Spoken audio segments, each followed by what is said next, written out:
پھر یہ اتنے جو باتیں بتائی گئی ہیں اس کے اوپر جو تخلیق کے لیے جو آیت مبارک آئی ہے اس کے اوپر سائنسداں بہت بات کرتے ہیں کہ یہ باتیں جو قرآن پاک میں بیان کی گئی ہیں یہ تو بہت دنوں کے بعد انسان کو اس کا اندازہ ہوا کہ اس طریقے سے جو ہے جو ایمبریو ہوتا ہے جو رحم مادر میں ہوتا ہے اس طرح تین اندھیروں کا جو ذکر ہے اس پر کئی غور کر جو ہے بعض ڈاکٹرز اسلام بھی لائے ہیں۔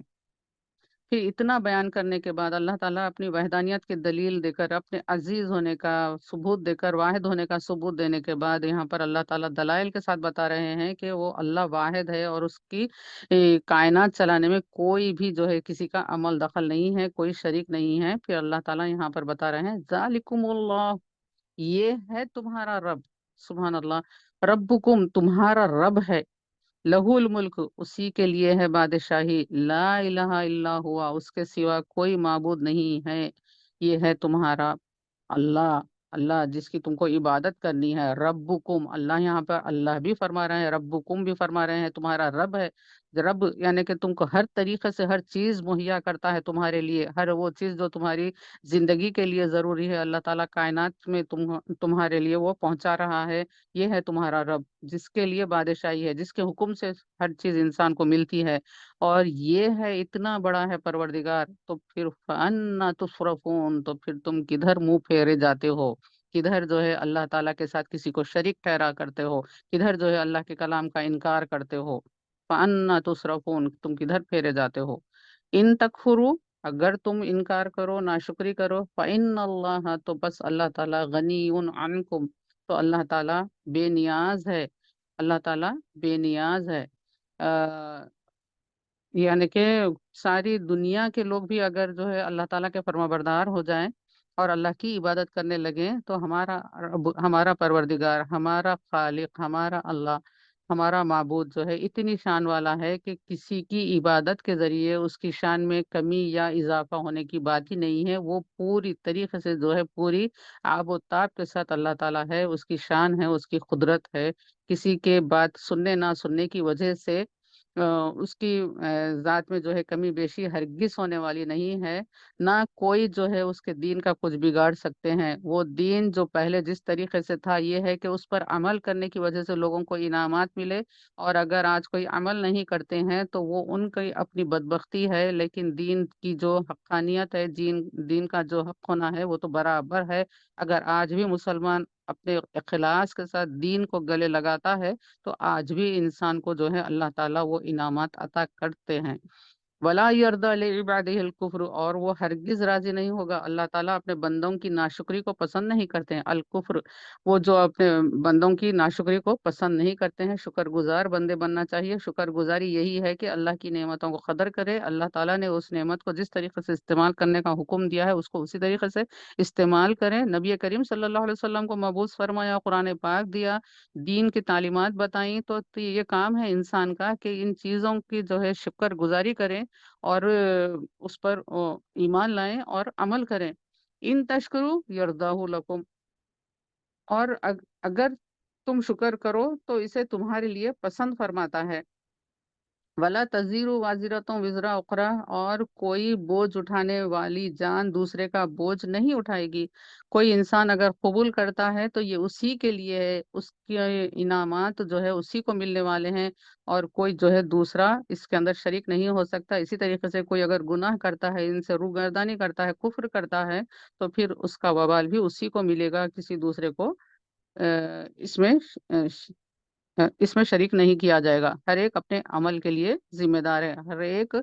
اپنے عمل کے لیے ذمہ دار ہے، اپنی نیت کے لیے ذمہ دار ہے۔ یہ کانسیپٹ اسلام کا بہت پیارا ہے کہ رشتہ دار رہتے ہیں، اولاد رہتے ہیں، ماں باپ رہتے ہیں، جس نے جو عمل کیا اس کا صلہ اسی کو ہے، اور اس کی کسی دوسرے کی وجہ سے کسی کی پکڑ نہیں ہے۔ ثم الی ربکم، پھر تمہاری رب کی طرف، مرجعکم، تو تم کو لوٹنا ہے، پھرنا ہے وہاں پر، فینبئکم، پھر بس تم کو بتلا دیا جائے گا، بما کنتم تعملون، جو کچھ کہ تم کرتے تھے، جو کچھ کرتا تھا انسان، آخرت میں اللہ تعالیٰ اس کے اعمال نامے پورے طریقے سے بتا دیں گے۔ انہ علیم بذات الصدور، بے شک وہ دلوں کی بات بھی جانتا ہے۔ دیکھیے یہاں پر اخلاص کی بات آئی تھی، اور پھر یہاں پر اسی رکوع میں اللہ تعالیٰ یہ واضح فرما رہے ہیں کہ وہ ایسی خبیر شخص ہے اللہ تعالیٰ، کہ وہ کسی بھی شخص کے دل میں جو بات ہوتی ہے وہ اس کو بھی جانتے ہیں، اس سے بھی واقف ہیں، لہٰذا دلوں کو خاص رکھنا چاہیے، اللہ کی محبت اور نبی کریم صلی اللہ علیہ وسلم کی محبت انسان کے دل میں ہونا چاہیے۔ وَإِذَا مَسَّ الْإِنسَانَ ضُرٌّ دَعَا رَبَّهُ مُنِيبًا، اور جب انسان کو کوئی چھوتی ہے، تکلیف پہنچتی ہے، مصیبت آتی ہے، تو کیا کرتا ہے؟ دعا، پکارتا ہے، ربہ، اس کے رب کو پکارتا ہے، منیبن، پکارنے لگ جاتا ہے، ادھر رب کی طرف جھک جاتا ہے، الیہ ثم اذا خولہ نعمت منہ، اور پھر جب اللہ تعالیٰ نے اسے اپنے پاس سے کوئی نعمت دی، نسیا ما کان یدعو، پھر کیا کرتا ہے؟ بھول جاتا ہے کہ میں نے اس وقت اللہ تعالیٰ کو اپنی مصیبت کے وقت پکارا تھا۔ تو انسان جب مصیبت میں یہ چاہتا ہے کہ مصیبت میں اس کی جو دعائیں کی جائیں قبول ہوں، اللہ تعالیٰ اس کی مدد کرے، تو اس کو یہ چاہیے کہ احادیث شریف میں یہ تعلیمات دی گئی ہیں کہ وہ اپنے راحت کے دنوں میں بھی اللہ تعالیٰ سے دعا کرتا رہے، اللہ تعالیٰ کو پکارتا رہے، اور اللہ تعالیٰ کا شکر ادا کرتا رہے۔ ایسا نہیں ہے کہ صرف مصیبت کے وقت اللہ تعالیٰ کو پکاریں گے، اور جب اللہ تعالیٰ آسانیاں عطا فرمائے گا تو اس وقت جو ہے ہم منمانی کرتے پھریں، ایسی روش اگر رہے گی تو پھر مصیبت کے وقت کی جانے والی دعاؤں کو بھی اللہ تعالیٰ قبول نہیں فرماتے۔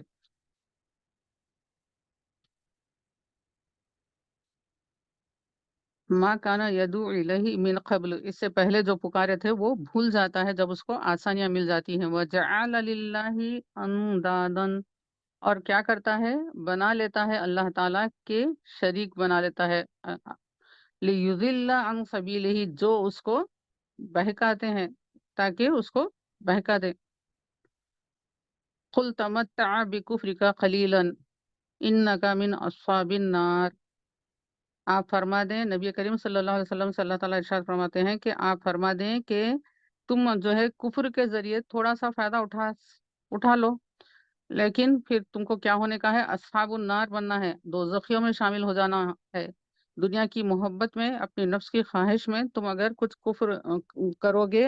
شرک کرو گے، اور یہ چیزیں تم کو کچھ فائدہ دیں گی، تو یہ تم کو اس سے جو فائدہ ملے گا، یعنی تم کو جو تسکین ملے گی، تمہارے نفس کو جو سکون ملے گا، یہ تھوڑا سا فائدہ ہے، اور پھر آخرت میں تو اس کا انجام کیا ہونے کا ہے؟ اصحاب النار میں شامل ہو جانا ہے، آگ والوں میں شامل ہو جانا ہے، یعنی جہنم میں جانا ہے۔ امن ہوا خانتون، امن کیا وہ جس نے، ہوا خانتون جو ہے فرما بردار، انا اللیلی جو کہ رات کی گھڑیوں میں، ساجدوں و قائمن سجدے کرتے ہیں اور کھڑے رہتے ہیں، یحذر الآخرتی، اور کیا وہ چھوڑ دیا جائے گا آخرت میں، اسی طریقے سے کر دیا جائے گا، وہ یرجو رحمت ربہ، اور اپنے رب کی رحمت کی آس میں رہے گا، وہ آس لگائے ہوئے ہوگا۔ تو یعنی کہ اللہ تعالیٰ یہاں پہ اوپر جو ہے کافروں کا ذکر ہوا، اب یہاں پر مومنین کا ہو رہا ہے کہ کیا یہ لوگ اور وہ لوگ جو کہ خانت ہوئے، یعنی کہ اللہ تعالیٰ کے فرما بردار بن کر جس نے زندگی گزاری، اور بالخصوص یہاں پر رات کی نمازوں کا ذکر آیا ہے کہ جو رات کے وقت سجدے کرتے ہیں اور قیام کرتے ہیں، اور آخرت سے ڈرتے ہیں، یہ ضرور الآخرتی، اور آخرت سے وہ جو ہے خوف کھاتے ہیں، ڈرتے رہتے ہیں، اور اللہ تعالیٰ کی جو ہے رحمت کی جو ہے ان کو امید ہوتی ہے، اس امید میں یہ اللہ کے حضور کھڑے ہوتے ہیں راتوں کو اٹھ کر۔ تو یہاں پر خاص جو ہے صرف رات کی نماز کا ذکر کیا گیا ہے، تو مفسرین اکرام نے یہ بتایا ہے کہ اس سے دن کے نوافل کے بنسبت رات کے نوافل کی افضلیت ثابت ہو رہی ہے، کہ رات کے نوافل اللہ تعالیٰ کو بہت زیادہ پسند ہیں، جس کو کہ ہم تہجد کی نماز بھی کہتے ہیں، تہجد کی نماز ہے، اور یہ اس کی افضل ہونے کے لیے مفسرین کرام نے یہ بتایا کہ رات کا وقت ایسا ہوتا ہے، اندھیرا ہوتا ہے، اور بندہ جو کام کرتا ہے وہ ریاکاری سے بہت حد تک محفوظ رہتا ہے، کہ دوسرے لوگ اس کو دیکھتے نہیں ہیں۔ رات کے اندھیرے میں بندہ اٹھ کر جب نماز پڑھتا ہے، وضو کرتا ہے، تو اس کو کوئی دیکھتے نہیں ہے، یہ اپنے کمرے میں اندھیرے میں جو ہے یہ نماز پڑھتا ہے۔ لیکن آج کل یہ ہو گیا ہے کہ تہجد پڑھنے والے بھی جو ہے اپنی تہجد کا کو پبلکلی بولتے بہت ہیں کہ یہ تہجد پڑھتے ہیں، تہجد کو اڑ جاتے ہیں، تہجد سے ہوشیار رہتے ہیں، کبھی کسی خاص بات کے لیے کسی اپنے عزیز کو جو ہے بتانا ہو، اپنی مصروفیت کا وہ احساس دلانا ہو، تو اس وقت یہ بات ہو جائے تو پھر الگ بات ہے، لیکن ہر عام کے سامنے، ہر کسی کے سامنے جو ہے یہ باتیں بولتے رہنا کہ تہجد کوڑتے ہیں، تہجد پڑھتے ہیں، بالخصوص اپنے بارے میں کسی دوسرے کو بول رہے ہیں تو ٹھیک ہے، ان کے بولنے کی وجہ سے کسی دوسرے کو جو ہے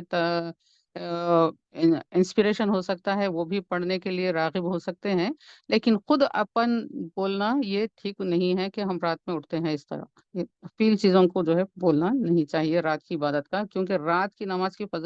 فضیلت اسی لیے نفل نماز کی ہے کہ یہ ریاکاری سے پاک ہوتی ہے، اور دوسری وجہ یہ ہے کہ بندہ رات کے وقت جو اٹھتا ہے تو بستر پر سے اٹھنا پڑتا ہے، جو کہ نیند کا، آرام کا بہت ہی ایک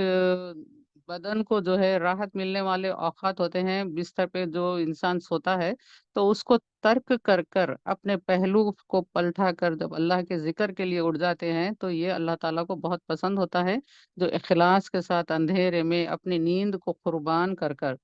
بندہ یہ عمل کرتا ہے تو یہ اللہ تعالیٰ پسند فرماتے ہیں۔ اور اس کی فضیلت کی تیسری وجہ یہ بتائی ہے کہ اس میں رات کا جو وقت ہوتا ہے یہ دن سے بالکل الگ ہوتا ہے، دن میں بندہ جو ہے اپنے مختلف کاموں میں مشغول رہتا ہے، کچھ مصروفیتوں میں ہوتا ہے، تو اس کے پیش نظر یہ ہوتا ہے کہ میں یہ نماز پڑھنے کے بعد پھر مجھ کو یہ کام کرنا ہے، یہ ایک خیال وسوسہ رہتا ہے جو نماز کے ساتھ اس کو شامل کر دیتا ہے، اور نماز جو ہے توجہ کے ساتھ ادا نہیں ہوتی ہے۔ تو رات میں یہ چیز نہیں ہوتی ہے، نوافل کی بات کر رہی ہوں میں، فرائض تو فرائض ہی ہیں، وہ چاہے دن میں کتنی ہی مصروفیت ہو، انسان کو جو ہے پورے خشوع اور خضوع کے ساتھ وضو کر کر جو ہے نماز ادا کرنا ہے، اور یہ رات میں جو ہے کیونکہ دن کی مصروفیت سے پاک ہوتا ہے انسان، تو اس کے اندر وہ دماغ پہ جو ہے وہ بوجھ نہیں ہوتا ہے کہ کاموں کا، مصروفیت کا وہ ہجوم نہیں ہوتا ہے خیالات کا، تو یہ ایک سوئی کے ساتھ جو ہے پروردگار کی عبادت کرتا ہے۔ اور اس آیت مبارکہ کے بارے میں مختلف اقوال ہیں کہ یہ آیت مبارکہ حضرت ابوبکر صدیق رضی اللہ تعالیٰ عنہ کے لیے نازل کی گئی تھی آپ کی شان میں، اور پھر حضرت ابن عمر رضی اللہ تعالیٰ عنہ نے فرمایا کہ یہ آیت مبارکہ حضرت عثمان بن عفان کے شان میں نازل کی گئی، کیونکہ حضرت عثمان غنی رضی اللہ تعالیٰ عنہ کی یہ عادت مبارکہ تھی کہ آپ رات میں نوافل بہت پڑھا کرتے تھے۔ تو اگر ہم کو یاد، میں تھوڑا یاد دلاؤں کہ کچھ دن قبل جب حضرت شیخ عبد القادر جیلانی رضی اللہ تعالیٰ عنہ کا ہم کے بارے میں ہم سن رہے تھے، تو اس وقت یہ بات آئی تھی گفتگو میں کہ آپ نے یہ فرمایا تھا کہ دو صفتیں حضرت عثمان غنی کے اختیار کرو، کہ ایک صفت آپ کی یہ تھی کہ وہ رات میں اٹھ کر نمازیں پڑھا کرتے تھے، اور دوسری صفت آپ کی یہ کہ دن میں آپ جو ہے سخاوت کیا کرتے تھے، تو یہ دو چیزیں حضرت شیخ عبد القادر جیلانی رضی اللہ تعالیٰ نے ہمارے سامنے واضح کی کہ یہ ہے، تو اس طریقے سے یہ ہے۔ اور پھر دوسری روایات بھی ہیں کہ یہ حضرت سلمان فارسی رضی اللہ عنہ کے لیے یا پھر حضرت عمار رضی اللہ عنہ کے لیے آئی ہیں، خیر جو بھی ہو واللہ عالم، بہرحال یہ ہے کہ یہاں پر رات کی نمازوں کی جو ہے ایک فضیلت بتائی گئی ہے۔ تو پھر اللہ تعالیٰ فرما رہے ہیں کہ یہ ایک ایسا بندہ ہے جو رات کے اندھیرے میں اٹھ کر اپنے رب کو جو ہے اس طریقے سے پکارتا ہے، اپنی نیند کو قربان کرتا ہے، آرام کو چھوڑ کر اپنی میٹھی نیند کو قربان کر کر اٹھتا ہے اور اللہ کے آگے گڑ گڑاتا ہے، کھڑا ہوتا ہے، تو یہ بندہ اللہ کی رحمت کا طلبگار ہے۔ تو پھر اب اللہ تعالیٰ فرماتے ہیں قُلْ هَلْ يَسْتَوِيَ الَّذِينَ يَعْلَمُونَ، تو اللہ تعالیٰ فرماتے ہیں آپ پوچھ لیے کہ کیا یستوی برابر ہوں گے الذین یعلمون، وہ لوگ جو جانتے ہیں، جاننے والے ہیں، اور والذین لا یعلمون، اور وہ لوگ جو جانتے نہیں ہیں، تو اس طریقے سے ایک جاننے والا اور نہیں جاننے والا برابر نہیں ہو سکتے ہیں۔ کس طریقے سے یہ لوگ برابر ہو سکتے ہیں؟ اللہ تعالیٰ یہ سوال فرما رہے ہیں۔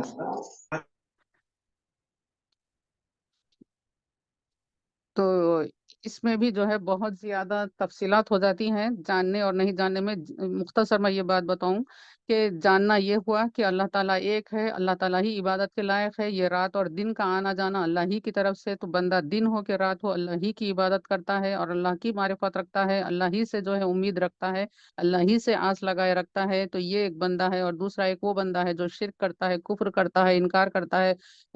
اور جو ہے فسق و فجور میں اپنی مبتلا آواز ہوتا رک ہے، جاتی ہے۔